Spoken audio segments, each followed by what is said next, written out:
Hello guys, welcome back to our channel.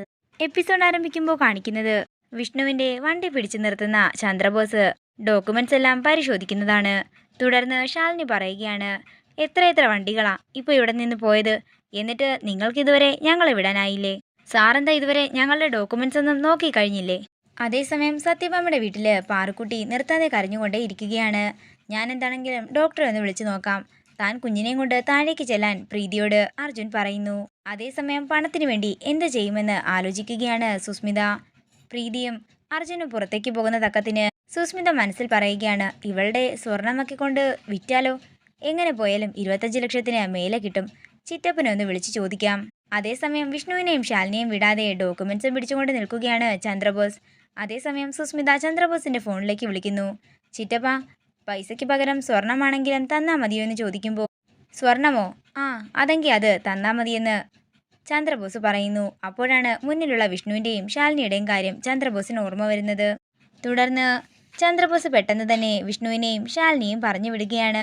തിരിച്ച് വീട്ടിലേക്ക് വരുന്ന വഴി വിഷ്ണു ആലോചിക്കുകയാണ്, എന്നാലും ചന്ദ്രബോസും സുസ്മിതയും തമ്മിൽ സ്വർണത്തിൻ്റെ എന്തിടപാടായിരിക്കും ഉണ്ടാവുക? അതേസമയം ശാലിനി വിഷ്ണുവിനോട് ചോദിക്കുകയാണ്, എന്നാലും വിഷ്ണുവേട്ടാ, അയാൾ എന്താകും നമ്മളെ പെട്ടെന്ന് പറഞ്ഞു വിട്ടത്?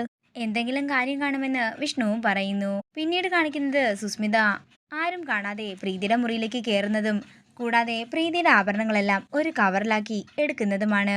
എന്നാൽ പെട്ടെന്ന് സുസ്മിതയുടെ കൈതട്ടി ഒരു ആഭരണപ്പെട്ടി നിലത്തേക്ക് വീഴുകയും ശബ്ദം കേട്ടുകൊണ്ട് അങ്ങോട്ടേക്ക് അർജുൻ വരികയും ചെയ്യുന്നു. അർജുനെ കണ്ടയുടൻ മറഞ്ഞിരിക്കുകയാണ് സുസ്മിത. അങ്ങോട്ടേക്ക് വരുന്ന അർജുൻ അലമാര അടച്ചിട്ട് പുറത്തേക്ക് പോകുന്നു. തുടർന്ന് സുസ്മിത പെട്ടെന്ന് തന്നെ പുറത്തേക്ക് ഇറങ്ങുകയാണ്. അതേസമയം സത്യഭാമയുടെ കയ്യിലിരുന്നിട്ടും പാറുക്കുട്ടി നിർത്താതെ കരഞ്ഞുകൊണ്ടേയിരിക്കുകയാണ്. ഇത് കാണുന്ന രാഘവൻ നായർ പറയുകയാണ്, ബാമേ, എൻ്റെ കയ്യിലേക്ക് താ, ഞാനൊന്ന് നോക്കാം. പാറുമോക്ക് ഇവിടെയുള്ള ആരെയും പരിചയമില്ലല്ലോ, അതിൻ്റെ ആകും ഈ കരച്ചില്. പെറ്റമ്മയാണെങ്കിലും അവൾക്ക് നിന്നെ പരിചയമായി വരുന്നതേ ഉള്ളൂ പ്രീതി. അവൾ അറിഞ്ഞിരിക്കുന്ന അമ്മയുടെ ചൂട് അത് വേറെയാ, അതുകൊണ്ടാ കുഞ്ഞു കരയുന്നത്. ഇത് കേൾക്കുന്ന ബാമ പറയുകയാണ്, ഞാനവരോട് വരാൻ തന്നെയല്ലേ പറഞ്ഞത്, ഇനി ഞാനെന്താ അവൻ്റെ കാലും കൂടി പിടിക്കണോ ഇങ്ങോട്ടേക്ക് വരാൻ വേണ്ടി?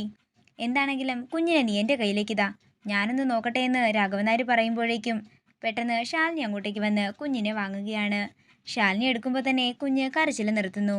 ഇത് കാണുന്ന എല്ലാവർക്കും സന്തോഷമാവുകയാണ്. അങ്ങനെ ശാലിനി കുഞ്ഞിനെ കളിപ്പിക്കുകയാണ്. അതേസമയം ആഭരണങ്ങൾ ഒരു കവറിലിട്ട് അതും കൊണ്ട് താഴേക്ക് ഇറങ്ങാൻ ഒരുങ്ങുകയായിരുന്നു സുസ്മിത.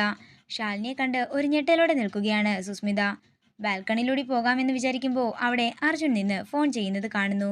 എന്താണെങ്കിലും റിസ്ക് എടുക്കാതെ ഒന്നും നടക്കില്ലെന്ന് മനസ്സിലാകുന്ന സുസ്മിത ആരും കാണാതെ പതിയെ സ്റ്റെയർ ഇറങ്ങി പുറത്തേക്ക് ഇറങ്ങുകയാണ്. അങ്ങനെ സുസ്മിത പുറത്തേക്ക് ഇറങ്ങുമ്പോൾ കാണുന്നത് പുറത്ത് വാതിലിൻ്റെ അവിടെ തന്നെ നിൽക്കുന്ന വിഷ്ണുവിനെയും പിള്ളച്ചേട്ടനെയുമാണ്. അവരെ കണ്ട് ഒരു ഞെട്ടലോടെ നിൽക്കുകയാണ് സുസ്മിത. ഇതുവരെ ഞാനൊരു തീരുമാനത്തിലെത്തിയിട്ടില്ലെന്നും ഇവിടെ നിൽക്കണോ വേണ്ടയോ എന്ന് ഇപ്പോഴും ആലോചനയിലാണെന്നും വിഷ്ണു പറയുമ്പോൾ പിള്ളച്ചേട്ടൻ പറയുകയാണ്, സത്യമ്മ പുറത്തൊന്നും കാണിക്കുന്നില്ലെന്നേ ഉള്ളൂ മോനെ, മോനോട് നല്ല സ്നേഹം തന്നെയാണ്. ഞാൻ കണ്ടിട്ടുള്ളതിൽ വെച്ച് ഏറ്റവും കൂടുതൽ പരസ്പര സ്നേഹമുള്ള അമ്മയും മകനുമാ നിങ്ങള്. അതേസമയം പുറത്തേക്ക് ഇറങ്ങാൻ പറ്റാതെ അവിടെ തന്നെ പതുങ്ങിയിരിക്കുകയാണ് സുസ്മിത. മോനെന്ന് സത്യമ്മയുടെ മുന്നിൽ ചെന്ന് അമ്മയെന്ന് വിളിച്ചാൽ തീരുന്ന പ്രശ്നങ്ങളേ ഉള്ളൂ ഇവിടെ. സത്യമ്മയുടെ ദേഷ്യമെല്ലാം ഉരുകിയില്ലാതാകും. ഇവിടെ ഏഷണിയും പരദൂഷണവും ഒക്കെ പറഞ്ഞു പരത്തിയിരുന്നത് ആ സുസ്മിതയാണ്. അവൾക്കിപ്പോൾ ഈ വീട്ടില് ഒരു നായ്ക്കുട്ടിയുടെ വില പോലുമില്ല. അതുകൊണ്ട് എല്ലാവർക്കും പഴയതുപോലെ സ്വരുമയായി പോകാമെന്നാ ഞാൻ പറയുന്നത്. ഇത് കേൾക്കുന്ന സുസ്മിത മനസ്സിൽ പറയുകയാണ്, അതിന് ഞാനും കൂടി ഒന്ന് സമ്മതിക്കണ്ടേ? അതേസമയം സുസ്മിതയുടെ ഫോൺ റിങ് ചെയ്യുകയാണ്. പെട്ടെന്ന് തന്നെ സുസ്മിത കോള് കട്ട് ചെയ്ത് ഫോൺ തൻ്റെ പോക്കറ്റിലേക്ക് വെക്കുന്നു. എന്നാൽ പിള്ളച്ചേട്ടൻ ഫോണിൻ്റെ ശബ്ദം തിരിച്ചറിയുന്നുണ്ട്. ഇത് ആരുടെ ഫോണായി അടിക്കുന്നത്? ഇവിടെ നിന്നാണല്ലോ കേട്ടത്. അത്രയും പറഞ്ഞ് പിള്ളച്ചേട്ടൻ അകത്തേക്ക് പോകാൻ ഒരുങ്ങുമ്പോഴാണ് അവിടെ മറഞ്ഞിരിക്കുന്ന സുസ്മിതയെ കാണുന്നത്.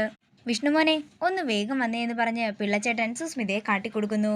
വിഷ്ണുവിനെ കണ്ട് ഒരു ഞെട്ടലോടെ നിൽക്കുന്ന സുസ്മിതയെ കാണിച്ചുകൊണ്ട് ഇന്നത്തെ എപ്പിസോഡ് ഇവിടെ തീരുകയാണ്. വീഡിയോ ഇഷ്ടമായെങ്കിൽ മറക്കാതെ ലൈക്ക് ചെയ്യുക, ഷെയർ ചെയ്യുക, കമൻറ്റ് ചെയ്യുക. കൂടുതൽ സീരിയൽ അപ്ഡേറ്റ്സിനായി മറക്കാതെ സബ്സ്ക്രൈബ് ചെയ്യുക നയൻസ് ക്രിയേഷൻസ്.